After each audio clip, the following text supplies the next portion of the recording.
What if I told you the 2025 government shutdown wasn't about immigration or spending cuts?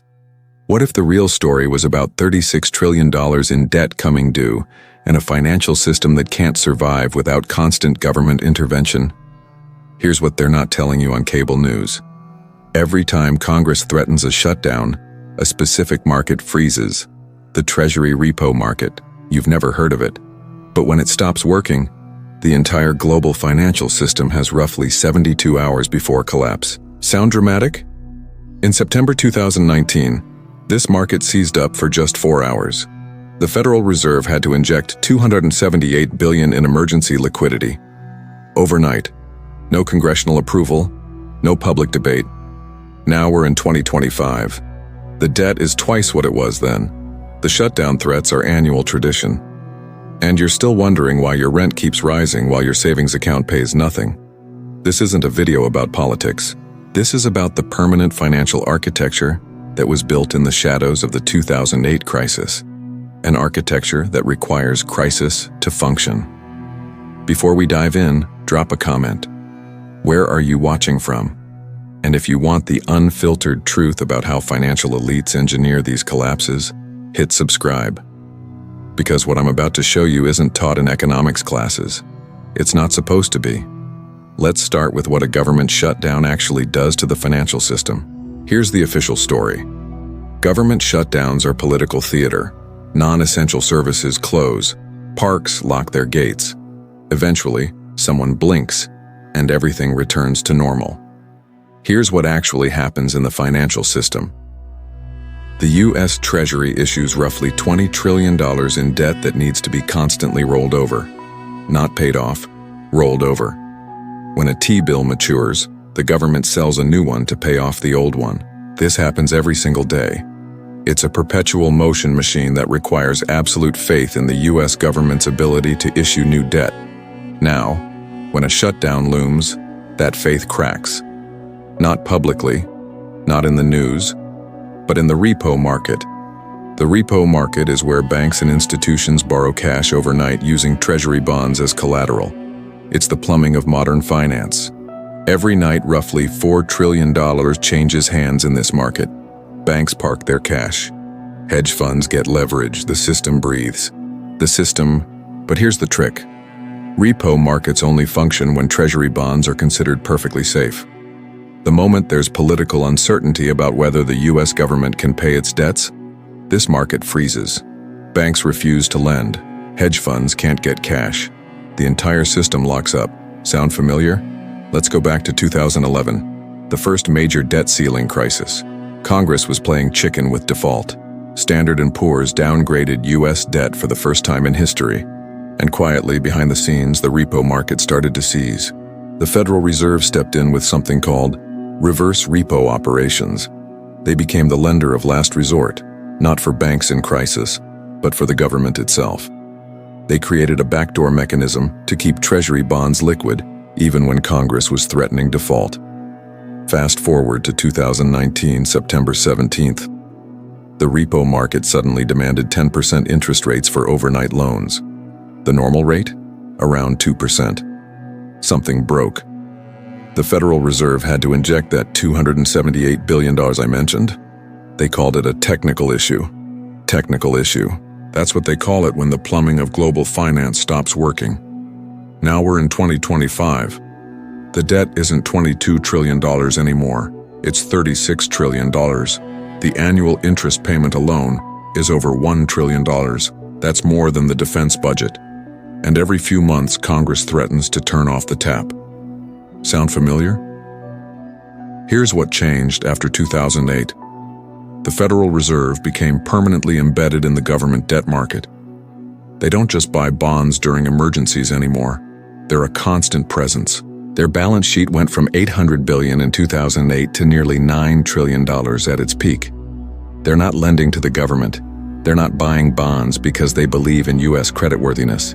They're doing it because the system will collapse without them. And every government shutdown threatens to expose this. Think about what a shutdown actually signals. The U.S. government might not pay its bills, not because it doesn't have the money, it can always print more, but because Congress might refuse to authorize it. This creates a paradox in the repo market. Treasury bonds are supposed to be the safest asset on earth, but if the government might default, even temporarily, then these bonds aren't safe. And if Treasury bonds aren't safe, then nothing is safe. Because everything in modern finance is priced relative to treasuries. Mortgages, corporate bonds, student loans, car loans, everything. So when Congress plays games with the debt ceiling or threatens a shutdown, they're not just closing national parks. They're destabilizing the foundation of global finance. And here's where it gets really interesting. Someone is profiting from this instability. Sound familiar? Let me introduce you to the primary dealers. There are 24 of them. You've heard of some: JP Morgan Chase, Goldman Sachs, Citigroup, Bank of America. These are the only institutions authorized to trade directly with the Federal Reserve. When the U.S. government issues new debt, it goes through primary dealers. When the Federal Reserve intervenes in the repo market, it works through primary dealers. When there's a crisis and the Fed needs to inject liquidity, primary dealers are the pipeline. Now here's the beautiful part. If you're a primary dealer, every shutdown crisis increases volatility in the Treasury market. And volatility means profit opportunity. When the repo market freezes and interest rates spike, primary dealers can borrow from the Fed at low rates and lend to desperate institutions at high rates. It's called arbitrage. And during the September 2019 crisis, estimates suggest primary dealers made billions in a single week. But it gets better. Or worse, depending on where you sit.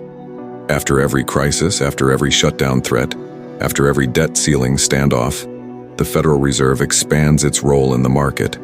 More emergency facilities, more standing repo operations, more permanent intervention. And who staffs the Federal Reserve? Who becomes the Treasury Secretary? Who advises Congress on financial policy? Former executives from primary dealer banks. Hank Paulson, Goldman Sachs CEO, then Treasury Secretary during 2008. Robert Rubin, Goldman Sachs, then Treasury Secretary, then Citigroup. Timothy Geithner, Federal Reserve, then Treasury Secretary, then Private Equity. Stephen Mnuchin, Goldman Sachs Hedge Funds, then Treasury Secretary. The revolving door isn't a metaphor, it's the mechanism. So when you see a government shutdown threat, ask yourself, who benefits from the crisis? Who profits when the repo market seizes? Who gets richer when the Federal Reserve has to intervene? The receipts are about to blow your mind. And the name behind the 2025 shutdown's financial engineering? You won't believe who was making policy recommendations while simultaneously shorting the Treasury market. But first, you need to understand exactly how this machine works, and that's what Part 2 is all about. So here's what we've established. Government shutdowns aren't political accidents. They're financial events that trigger massive profit opportunities for a small group of elite banks. The repo market is the kill switch. The primary dealers control it, and the Federal Reserve enables it. But we haven't answered the most important question yet. How exactly does this machine work? What are the specific mechanisms that allow banks to profit from chaos? And what happens when this system finally breaks? That's Part 2. And trust me, the financial mechanics are where the conspiracy gets truly explosive. Make sure you're subscribed because Part 2 drops next, and it contains the smoking gun. The exact trading patterns from 2025, the names of the executives who profited, and the mathematical proof that this system is designed to collapse. Drop a comment right now. Do you think the 2025 shutdown was political theater or financial engineering? And share this with someone who needs to understand what's really happening behind the headlines. Let's dive into the financial mechanics. Let's break down the conspiracy in plain English. The U.S. government has $36 trillion in debt. Roughly $27 trillion of that is held by the public. Investors, foreign governments, banks, pension funds. The rest is held by government agencies, basically IOUs the government owes itself. Here's the critical number. About $8.9 trillion of that public debt matures within 1 year. That means the government has to refinance nearly $9 trillion every single year. They have to find buyers for new Treasury bonds to pay off the old ones. Now, who buys these bonds? Primary dealers buy them at auction, then immediately resell them to investors. It's a middleman operation. The dealers make money on the spread, buying at one price, selling at a slightly higher price. But there's a problem. What if investors don't want to buy? What if China or Japan or pension funds decide US Treasuries are too risky? This is where the Federal Reserve comes in. Since 2008, the Fed has maintained a permanent presence in the Treasury market. When demand is weak, the Fed buys bonds directly. They call it quantitative easing or balance sheet management. But functionally, it's the central bank financing government spending. Here's the exact mechanism. Step 1. Congress authorizes spending that exceeds tax revenue. This year, the deficit is roughly $1.9 trillion. Step 2. The Treasury issues bonds to cover that deficit. Primary dealers buy those bonds at auction. Step 3. If demand is weak, meaning investors don't want to buy from the dealers, the Federal Reserve steps in and purchases bonds from the primary dealers. Step 4. The Fed pays for these bonds by creating new money, not printing cash, but creating digital reserves in the banking system. Step 5. Those reserves become liquidity for the banks. They can lend it out, invest it, or use it for trading. So the primary dealers make money both ways. They profit from the spread when they sell bonds to investors, and they profit when they sell bonds to the Fed because they know there's a guaranteed buyer. It's a perpetual profit machine, and government shutdowns make it more profitable. Here's why. When a shutdown looms, uncertainty spikes. Investors get nervous.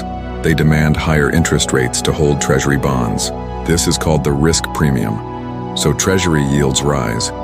Let's say a 10-year Treasury goes from 4.2% to 4.6%. That doesn't sound like much, but in the bond market, that's a massive move. It means bond prices fall dramatically. Now, if you're a primary dealer and you knew the shutdown was coming, if you had advance notice from, say, political connections or policy advisors, you could short Treasury bonds before the crisis. You'd profit as prices fell. Then, when the Federal Reserve inevitably intervenes to stabilize the market, you'd buy bonds at depressed prices and sell them to the Fed at a profit. This happened in 2011, it happened in 2013, it happened in 2018 and 2019, and the pattern repeated in 2023 and 2025. Let me give you the exact numbers from 2011. July 2011, Congress approaches debt ceiling. Treasury yields spike from 2.9% to 3.2% in 2 weeks. Primary dealers' Treasury holdings. They reduced their holdings by $87 billion just before the crisis, then bought back in when the Fed intervened. Estimated profit from the trade. Conservative estimates suggest $6 billion across major dealers. Nobody went to jail.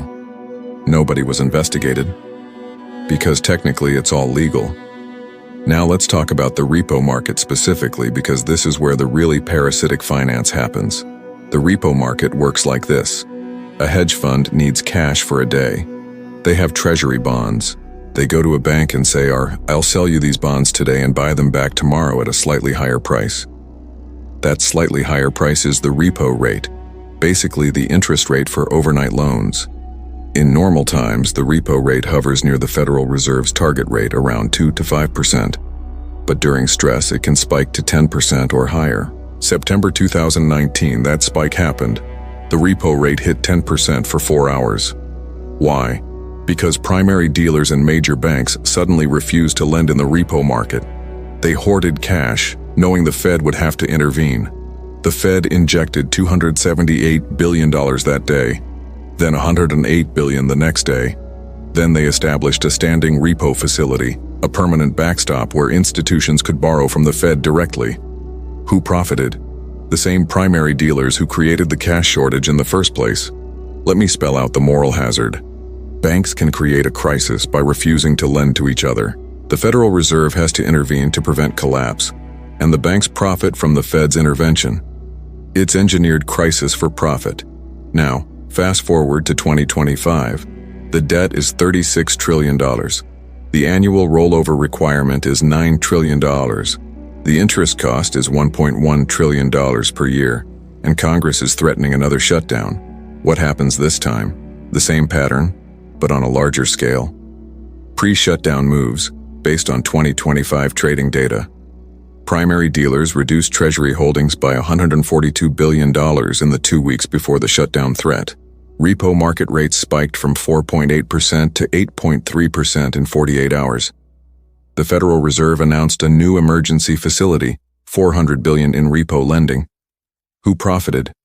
Goldman Sachs reported $2.1 billion in trading revenue that quarter, 40% above estimates.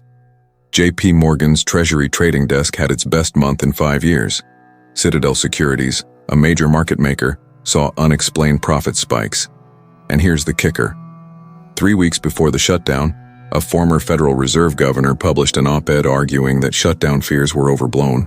That same week, his consulting firm was advising hedge funds on how to position for a Treasury market crisis. The illusion is that these are political crises. The reality is they're financial opportunities. But the conspiracy goes deeper than profit. It's about control. Every intervention expands the Fed's power. Every crisis justifies more emergency facilities. Every shutdown creates precedent for the central bank to bypass Congress and directly finance government operations. In 2008, the Fed's balance sheet was $800 billion. In 2025, it's $7.9 trillion. That's nearly $7 trillion in government and mortgage bonds that the Fed owns permanently. They can't sell them without crashing the market. So they hold them forever, rolling them over, creating a permanent financing mechanism. The Federal Reserve has become the permanent lender to the U.S. government, not by law, not by democratic vote, but by manufactured necessity. And the primary dealers, the banks that caused the 2008 crisis, are the gatekeepers of this system. They profit from the debt issuance, they profit from the crises, and they profit from the Federal Reserve's interventions. This is the greed that built the system, the illusion that it's sustainable, the moral hazard that ensures it will collapse eventually. Because here's the final piece. This system works only as long as the world believes U.S. Treasury bonds are safe. The moment that faith breaks, the moment China or Japan or global investors say enough, the whole thing unravels. And when it does, the collapse won't be like 2008. It'll be faster, larger, and global, because now the entire world runs on dollar-denominated debt priced against Treasury bonds. The 2025 shutdown wasn't the collapse, it was the warning shot. So here's where we are in 2025. The U.S. government cannot refinance its debt without Federal Reserve intervention. That intervention requires creating new money, which causes inflation.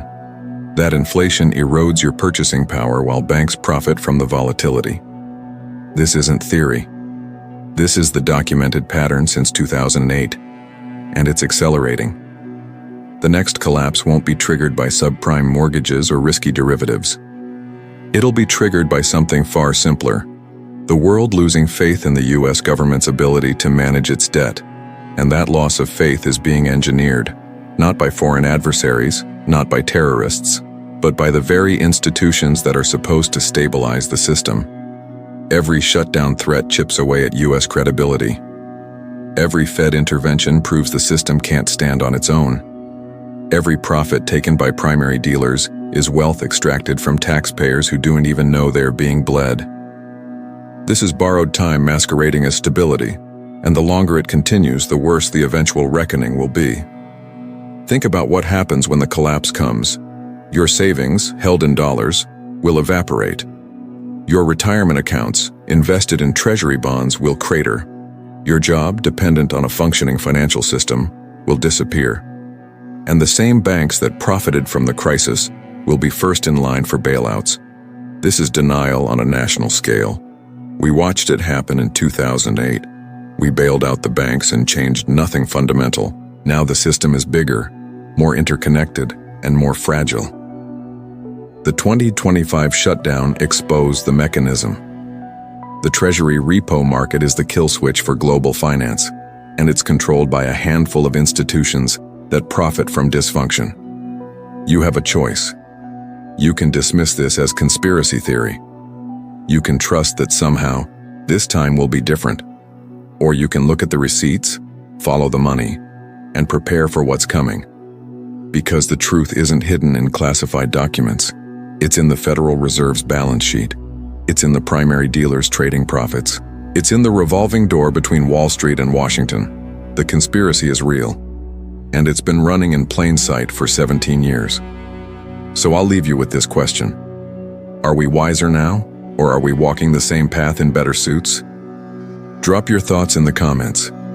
Share this video with someone who still believes the government shutdown is about border walls and budget cuts.